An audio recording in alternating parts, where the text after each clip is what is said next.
Topatzen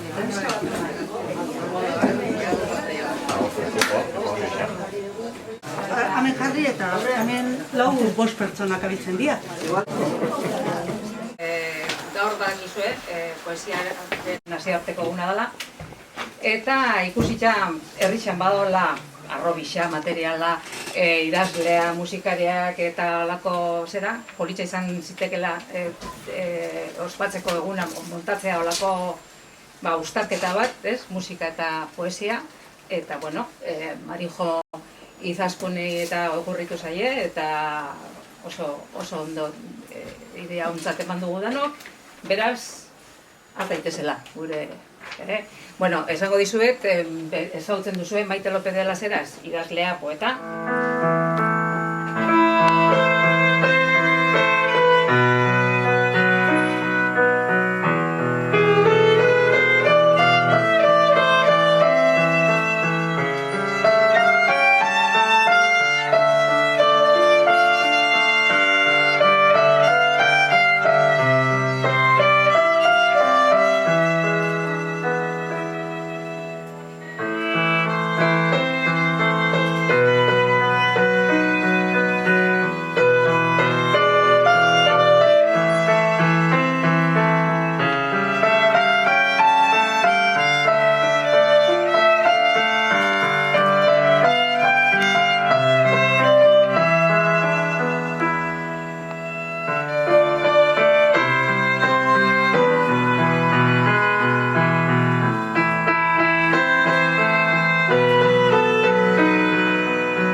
Arratsalde on danoi, eta eskerrik asko etortzeatik, benetan emozionatuta nago.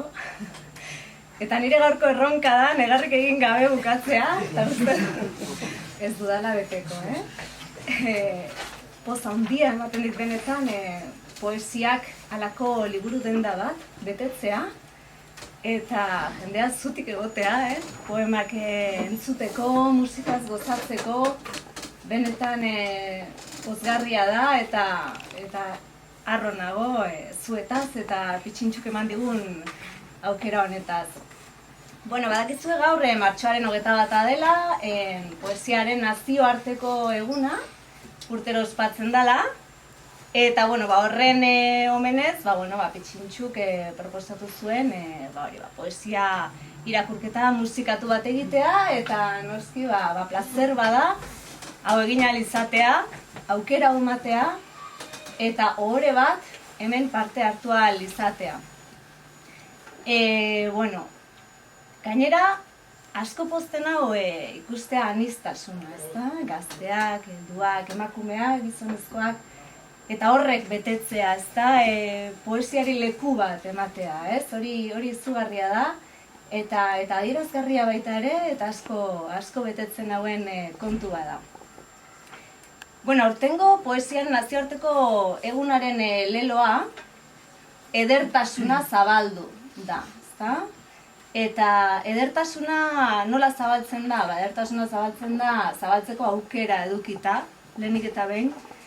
Eta edertasuna gero zer da, ezta? Edertasuna da poesia irakurtzeko tarte bat edukitzea, ez? Gaur egungo mundu edo bizimodu azeleratu hontan tarte hau guretzako eukitzea, musika entzuteko, poemak entzuteko, poesia irakurtzeko, ezta, hain beharrezkoa zaigun denbora hori. Edertasuna da baita ere hori entzuteko jendea prest egotea, eta hori ere eskertzekoa da. Eta ederra da baita ere musika jotzeko aukera hau eukitzea hemen eta prestutasun hori daukan jendea topatzea, ezta? Orduan eskerrak eman nahi dizkieke baita ere Asier Artzamendiri pianoan, Mai Arrietari biolinean eta gero irakurriko duen irakurle gazteari Ales Roldani. Eta eskerrak baita ere nola ez Marijo eta Izaskuni, eta Rosari aurkezpen ederragatik eta aukera zoragarri honengatik. Bueno, hasteko, aukeratu ditut poema batzuk poesiarekin hasiko gara, poesiaren hastapenarekin. Atzera egingo dugu 2007 urte, eta jongo gea lehengo emakumezko poetaren poesia irakurtzera, bai?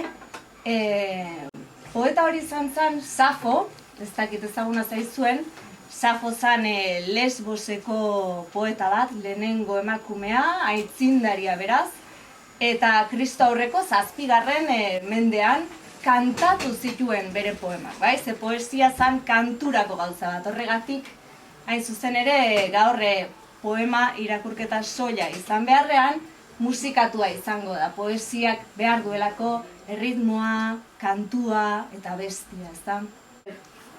Saforekin hasiko naiz, itzulpena nirea da, hobeagoak agian egongo dira, baina euskeraz, hau bakarrik, beraz. Hasiko gara irakurketarekin. Afroditaren ereserkia. Afrodita ilezkorra, tronu apainekoa, Zeusen alaba, iruzur eulea, arren.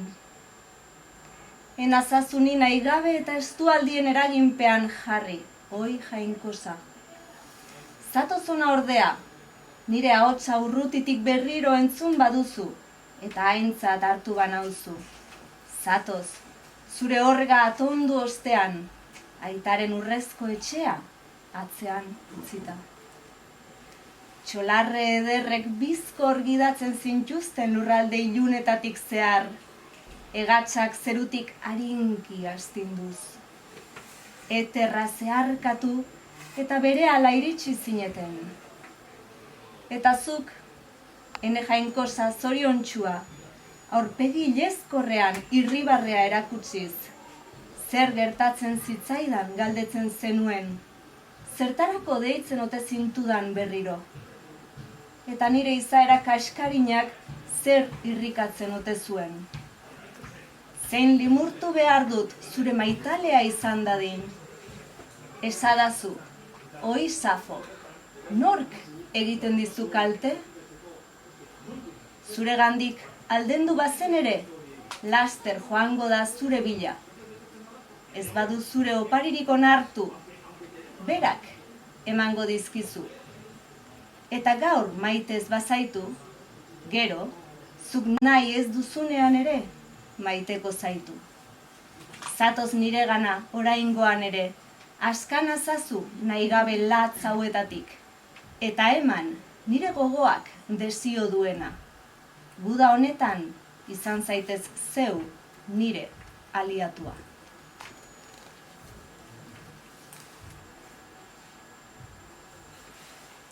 Eta edertasunaren inguruan gabiltzanez, Safok idatzi zuen, ondu zuen, poema bat, edertasunaren inguruan, eta niretzako da edertasunari eskainitako poemarik ederrena.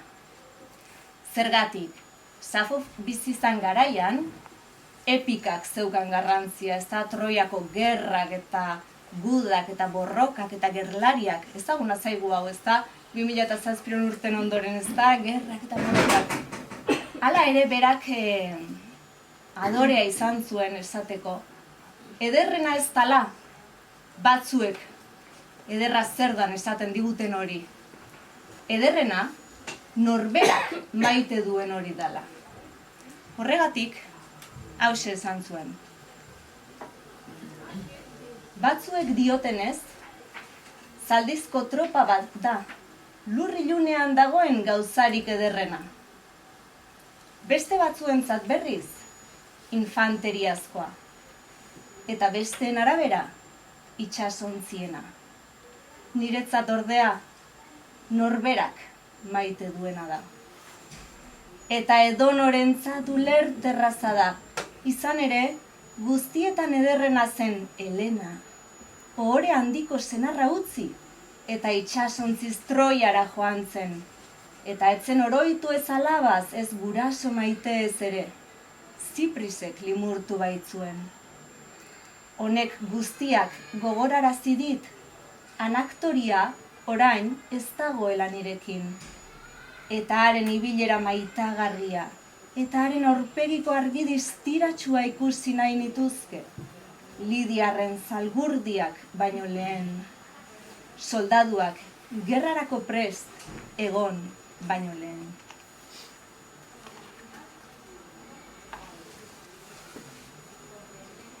Eta Saforekin amaitzeko, azken poema labur bat, ze Saforen poesia iritsi zaigu oso zatikatuta. Batetik denborak hala eragin duelako, ezta, denborak azkena hainbeste urte eta gero, papiroak eta oso modu txarrean edo iristen dira, apurtuta eta baina bestetik zentsura jasan izan duelako eta hainbat poeta saiatu izan direlako bere ahotsa isilarazten. Orduan poema hau oso motza da heldu zaiguna behintzat, baina oso esanguratsua. Sagar ahaztua. Adarrik altuenean gorritzen den sagar gozoa bezala, puntarik altuenean altuena, uzta biltzaileentzat ahaztuena. Ez da ordea ahaztu egin zaielako, eskuratu ezin dutelako baizik.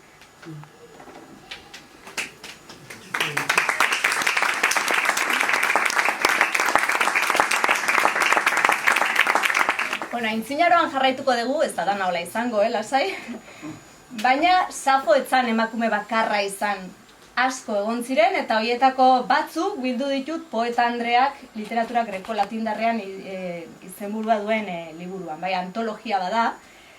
Eta, grekoz eta latinez idatzitako emakume poeten poemak biltzen dira bertan. Poeta Andrea hitza, Neronek asmatutako hitza da, poeta eta Andrea biak bateratu ditu dalako, ze ez nuelako nahi emakumezko poeten antologia edola. Ze emakumea eta poeta pertsona bat, bera eta bakarra da. Eta horregatik nahi izan dut, hitz jolas bat edo egin, eta poeta Andre hitza asmatu dut.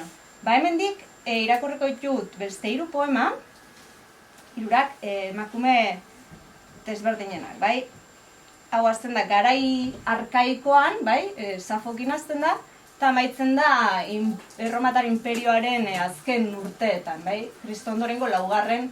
mendean, hau da, 11 mendeetan zehar egon diren emakumezko poeten poemak biltzen dira. Poeta horietako bat zan Mero, Kristo aurreko 4.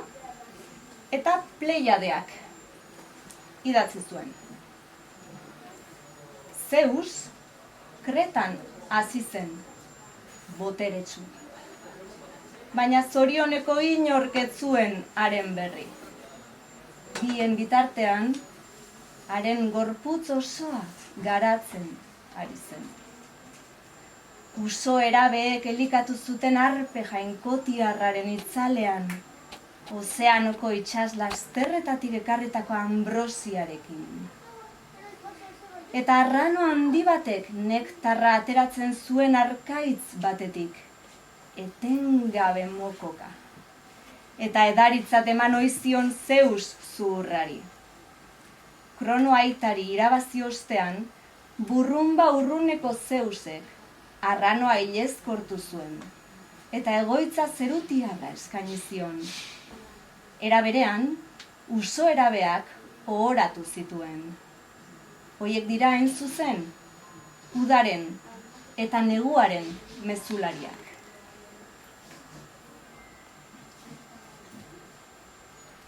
Askotan esaten da poesia, poesian inguruan aurreiritzi asko daude. Eta horietako bat, jendeak ez duela poesiak irakurtzen, edo zaila dela, edo emakumezko poetek bakarrik maitasunezko edo kontu arinezko poemak idazten dituztela, eta abar. Bueno, horiek ez dira hola. Eta horretarako, eta gaina argi dago ez dela hola, batetik, ikustita ze harrera eduki duen, ez da ekitaldi honek, baina gezurtatu dezakegu poesiak ez daukala harrerarik, ez da, hain justu ere kontrakoa dalako. Sulpizia izeneko emakume batek idatzi zuen. Azkenean iritsi da maitasuna. Hainbestekoa, non lotsagatik ezkutatzea, niretzat ospe txarragokoa izango bailitzateke edonoren aurrean biluztea baino. Ziterearrak, nire kamenen erreguz, ekarri zidan eta gure magalean ipini zuen. Venusek hitza bete du. Konta ditzala nire pozak, bereak eduki ez dituela esaten den norbaitek. Enuke nahi zigilatutako oholtxoetan ezer jasota usterik, inork irakurrez dezan, nireak baino lehen. Baina atsegin dut erratzea, aurpegi onaren eitea erakusteak inork zer esan ere, gogaitu egiten nau. Esan dezatela, duinarekin, duin izan naizela. Eta azkena Noside izeneko emakume batek hauxe esan zuen. Deusez maitasuna baino gozoagorik. Gainerako poz guztiak bigarren mailakoak dira. Eztia ere bota dut ahotik. Horrela dio Nosidek. Ziprisek maitatu ez duen ark, ez daki zein arrosa diren bere loreak.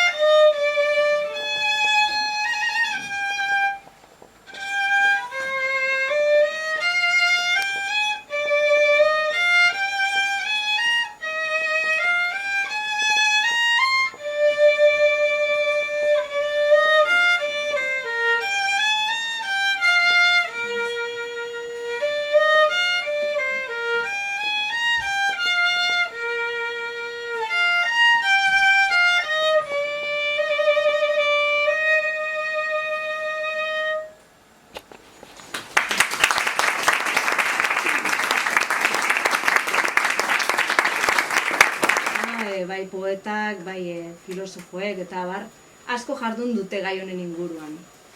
Beckerren poema euskaratuta, hauxe da, seguru ezagutzen dezuela.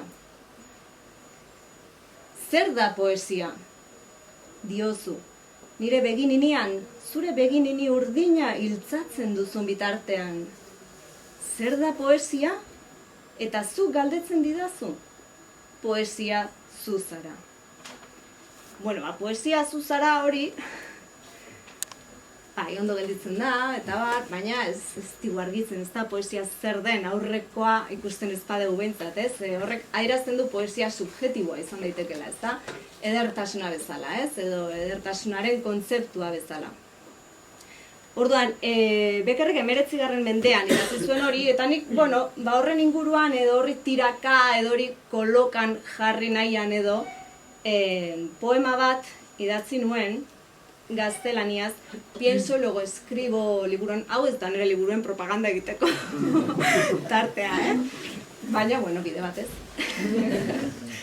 Eta, poema bat da, hain justu ere harritzen hauena da, irakurleek gehien gustatzen zaiene poema dela esaten dute, ez? Liburua dago 4 urtarotan banatua, printzipioz poesiaren kontzeptuaren inguruan. Eta nik izenburua ipini nion, gaztelaniaz, defina poesia, bai? Eta hor, hitz jokoa da, defina, de definir, defina poesia, edo poesia fina, ez da? Fina izan behar aldu poesiak. Bueno, horren inguruan pixkat. Ia ba. ¿Qué es poesía? Poesía es arte. Arte que pretende llevarte a un mundo aparte. Arte para darte y tomarte y amarte. Como todo arte, lo que quiere es emocionarte, llevarte a utopías lejanas o cercanas, a ritmo de verso que florece en ti, el sentimiento diverso que vaga en tu profundo, de modo muy disperso. Gracias a ella, la poesía, conoces el arte, te conoces, pues ella te conduce a amarte. Bueno, hori Beckerren erantzuna edo. Poesia ez da askotan pentsatzen dugun bezala,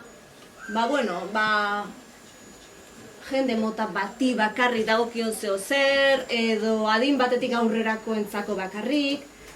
Poesia gaztentzako ere bada, eta hori sustatu behar da, eta hori sustatzearen aldenago, eta poesia txikitatik albaldin bada indartu behar da, suspertu behar da. Horrexegatik hain zuzen ekarri dugu gaur Alex Roldan, irakurle gaztea, eta berak irakurriko dizkigu 4 poema. Jakintxua. Zergatik eroriko dira beti gauzak lurrera? Gravitatea txiz! Zenbat planeta daude eguzki sisteman? 8 edo 9 txiz! Zein izango ote da Islandiako hiriburua? Reikia txiz! Aizu, ez duzu zuk izango katarrorik. Nik? Keba txiz!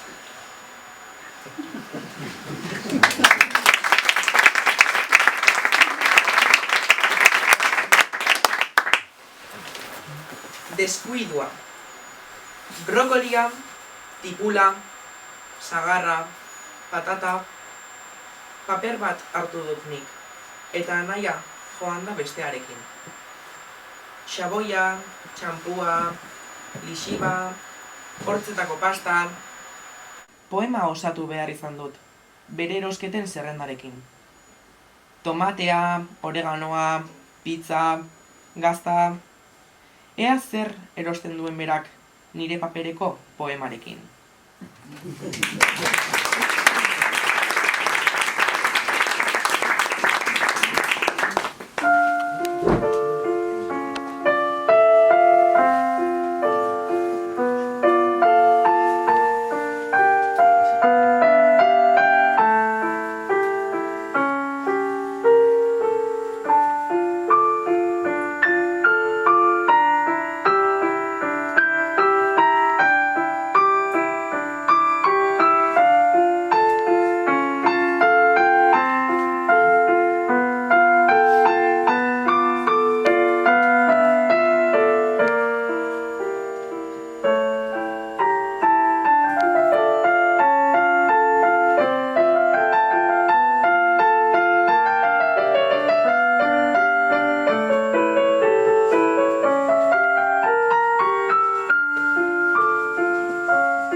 Anatomia poetikoa.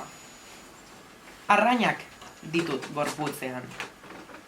Igeri doaz nire zainetatik, gora eta bera, estarritik urdaiera. Ura bainaiz neure osoan, ura, oinetatik burura. Bi zuhaitz ditut biriketan, urkia eta pagoa. Arnasa oparitzen didate, sudurzulotik ahora. Ostoak dantzan, bertan eta izea, nire biriketako baso ezea. Gerezi gorri bat dut bihotzean, zure Espainien zain. Muixu eman handitu dadin eta astatu, lurra, nire bihotzeko gerezi ezurra.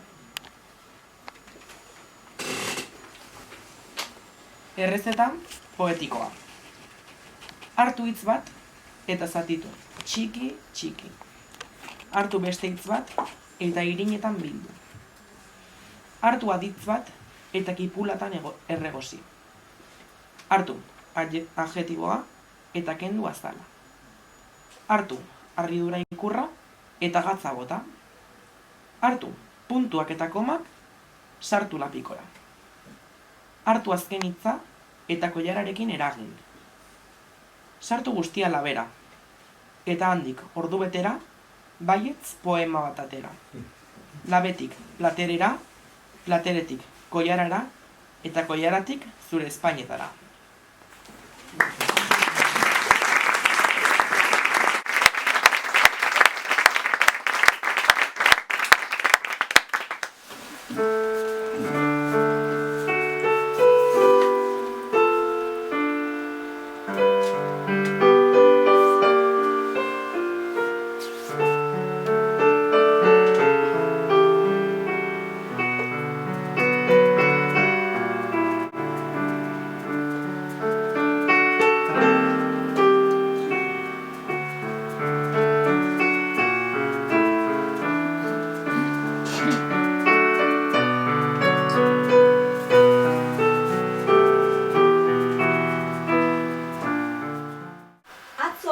Udaberrian sartu ginen.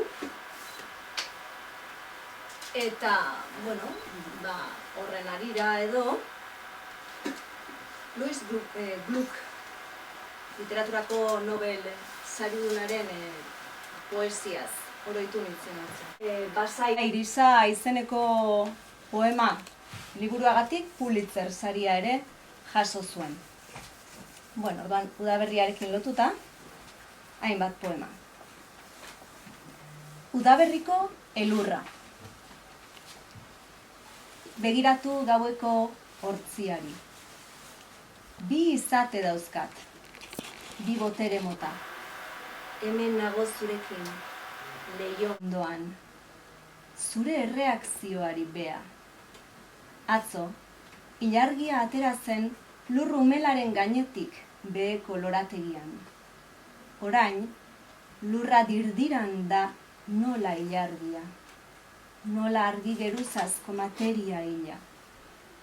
Itxiz itzazu begiak orain, entzun ditut zure oihuak eta zure oihuen aurrekoak. Eta haien atzeko aldarria. Nahi duzun hori erakutsi dizut. Sinesmenik ez, baizik errenditzea autoritatera, zeina biolentziaren meneko baita.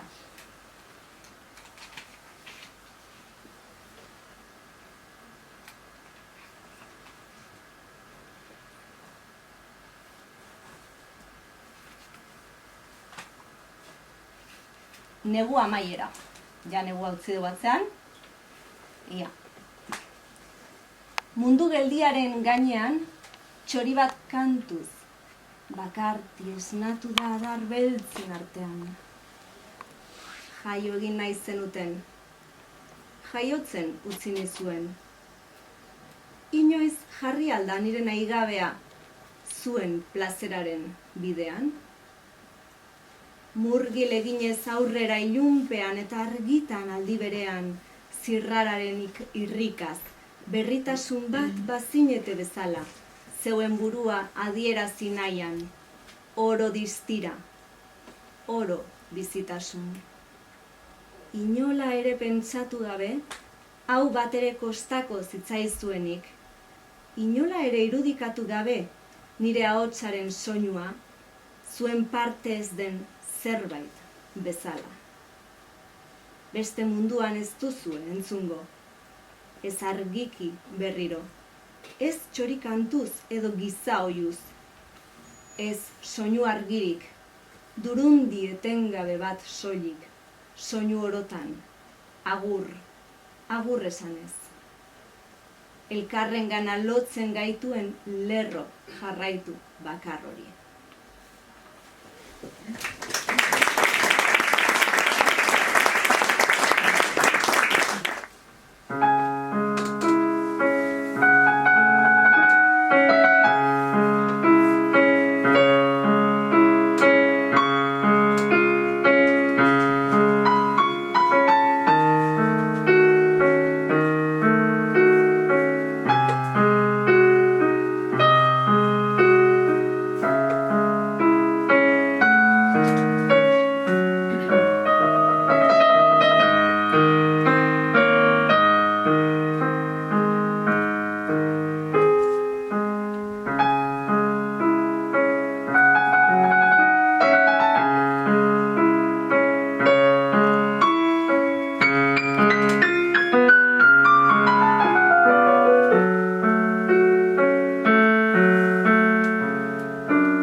Literaturako Nobel sarituekin jarraituko dugu, Louis Gluckman bat, eta orain bestea Bob Dylan. Ezaguna egingo zaizue, Donostira dator gaina ekainean. Honek 2016an uste dut atera zuela saria, hori da. Eta sortu zen halako eztabaida bat, ez? Nolatan musikari batek literaturako Nobel saria irabazi, ez? Baina zergatik ez? Hasieran esan dugun bezala Safok, Homerok, guztiek abesteko konposatu zituzten euren poemak, ezta? Orduan zergatik ez. Ze Bob Dylan hain zuzen, musikaria izateaz gain poeta ere bazelako, edo badalako. Orduan, bi irakurriko ditut, bat aukeratu dut, galtzen ari dan noka, ezta? Edo ika. Hizkera hori darabilako hemen itzultzaileak, Xavier Paiak, eta hain justu horrexegatik. Ez naun ni. Alde nire leiotik, euk nahi bezainarin. Ik nahi eta behar dunana, aizan, ez naun ez ni. Bilatzen ari aizen horrek behar din beti indartxu. I zuzen zein okerregon, ire alde egin gartxu. Iretzat zabaldu ate oro. Eta ez naun ni, ez. Ez naun ni, ez. Ez naun ni, ik nahi dunana, ez. Segi ezan ataurretik, segi bidean barna. Ez naun ni bila abilena, nitaz ez fida, laztana. Bilatzen ari aizen horrek, ezin duke inoiz utziko. Begi bihotzak iretzat gorderik betiko. Ire alde odola emango. Eta ez naun ni, ez. Ez naun ni, ez. Ez naun ni ik nahi dudana, ez. Desagerradi gauean hemen denadun berez harri. Ez zerrez dun mugitzen. Alere ez nagon bakarrik. Bilatzen ari aizen horrek, behin eta berriz, hau jasoko, loreak bildu tairekin, han izan deitu orduko. Ire maitale, bizi guztiko. Eta ez naun ni, ez. Ez nau ni, ez? Ez nau ni, ik nahi du nana, ez. Eta gero oso ezaguna dan beste poema bat, ia, zeruko atea joz. Ama, kendu insignia niri, ustu baitzait balioz. Ilundu da, eta ezin ikusi, sentitu naiz zeruko atea joz. Tok, tok, zeruko atea joz. Tok, tok, zeruko atea joz. Knock, knock, on heaven's door. Knocking on heaven's door. Ama, gorde armak lurpean. Ezin dut segi tiroz. Odei beltz hori urrean. Sentitu naiz zeruko atea joz.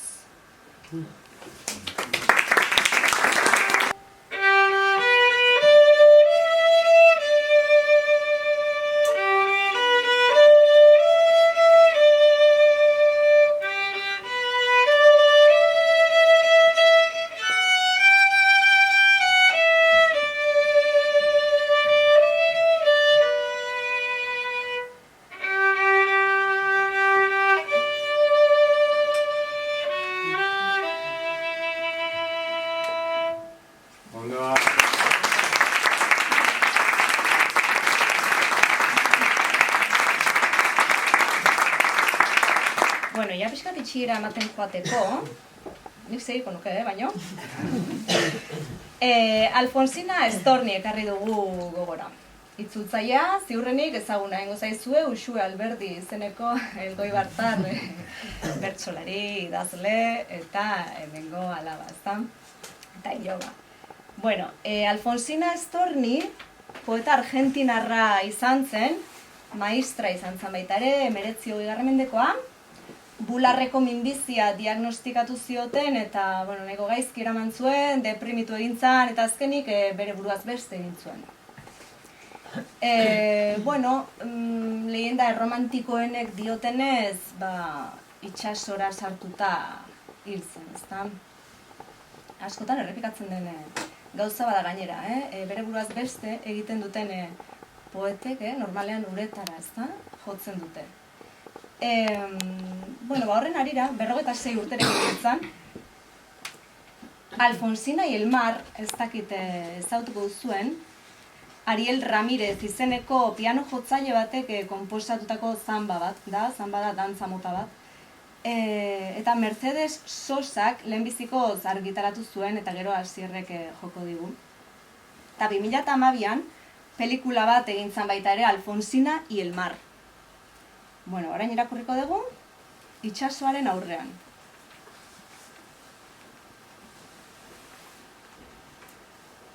O, itsaso, itsaso tzar, bihotz basa, erritmo aldakorreko, bihotz zital, ni naiz zure uinetan erbal, usteltzen ari den makilatu eskasa. O, itsaso, emadazu zure suminetik ugari, barkatu zigaro dut eta bizitza. Ulertua bainuen, itsaso, ematea zela giltza. Errukia gehien iraintzen duenari. Arrunkeria dut jarraika. Erosi nau hiriak, erosi nau gizonak. Arnazala zure sumin sakonak. Arrosa misio hau nekagarria baita.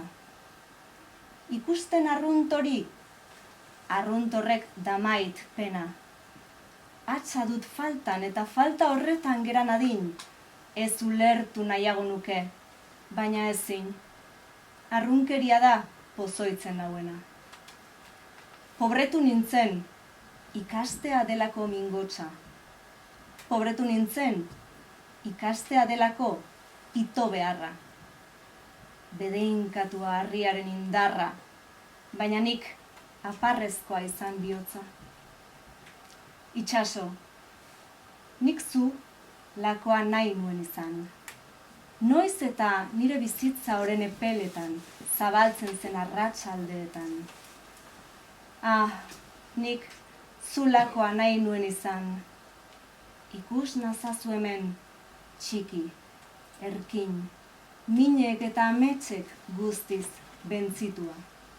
Itxaso, emadazu, eman, indar infinitua bilakatzeko arro, eskura ezin.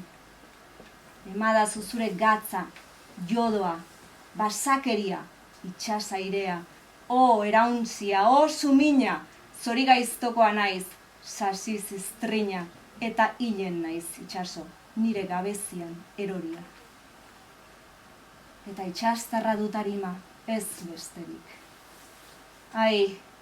Hiriak du usteltzen eta nahazten, bizitza txiki honek dit sufriarazten, baneuka haren pixuaz askatzerik.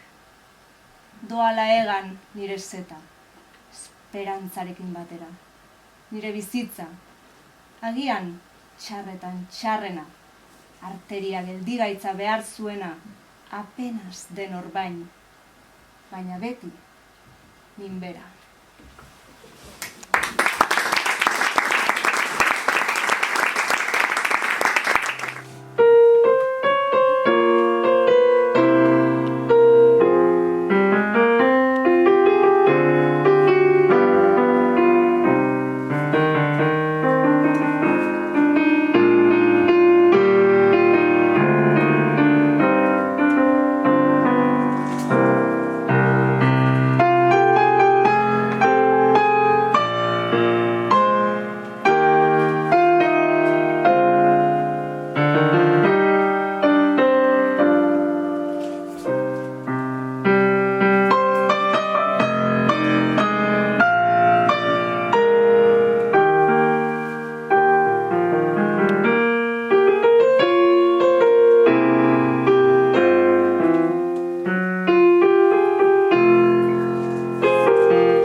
Gehi bat, 45.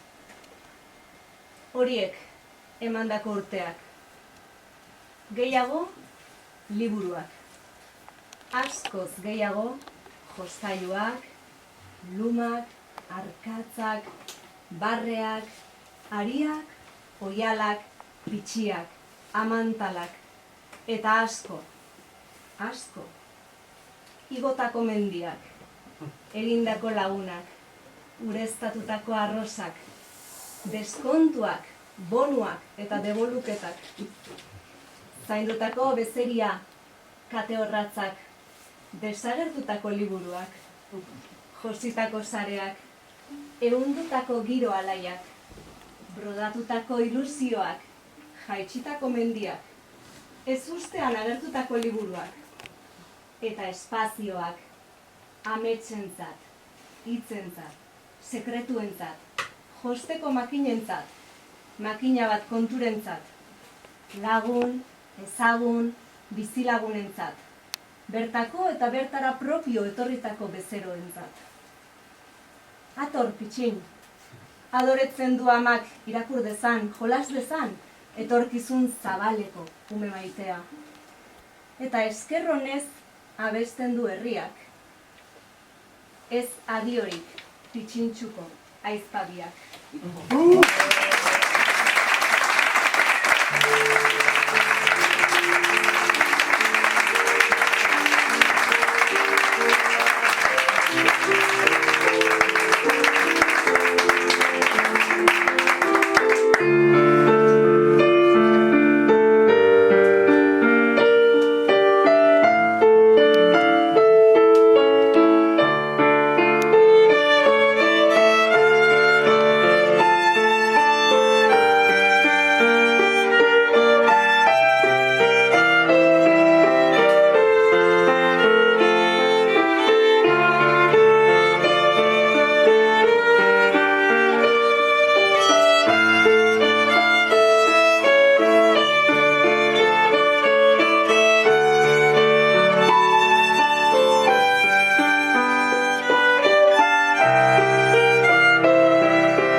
esan ze musikak eta ze gauzak sortzen diran, batez ere jakin bakizue jubilatzera goazela eta historia guzti horiek, eta niretzako da, despedida, bueno, zoragarria, bai, ezin desan, isa da,